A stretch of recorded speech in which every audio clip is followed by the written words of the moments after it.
récemment, je me suis demandé pourquoi les Romains et Grecs, bref, les gens du Moyen-Âge, adoraient et respectaient à ce point le corps humain. Il y avait des statues d'hommes nus, des peintures d'hommes nus, la chapelle de la Sixtine, l'une des plus grandes œuvres de peinture de l'humanité. Et il y a Adam, entre guillemets, qui est nu, Dieu, entre grosses guillemets aussi, qui est nu, dans dessiner son corps comme, comme pour le vénérer en gros. On vénérait notre propre corps.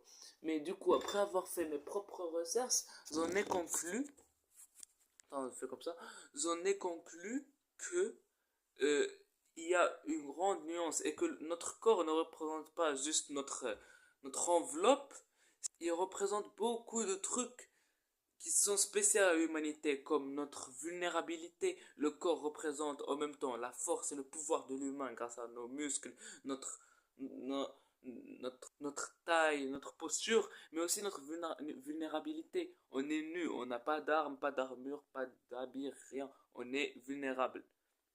Et c'est ça l'humain. On est fort, mais aussi vulnérable. On est les plus forts de la planète, mais aussi les plus faibles de la planète. Une citation importante dit que l'humain est le plus intelligent des camps. Ça nous représente parfaitement. Bref. Mais aussi, le corps humain signifie aussi le retour à zéro, le retour à la source. Car à l'époque, les habits définissaient ton statut social. Car les pauvres, ils avaient des habits de pauvres, et les riches, ils avaient des habits de riches. Mais quand tu enlèves les habits et que tu mets et que tu es nu, tous les humains se valent. Il y a une égalité transparente. Et c'est ça qu'aimaient les peintres et artistes du Moyen Âge. Et je comprends de plus en plus la beauté de notre corps. Ça.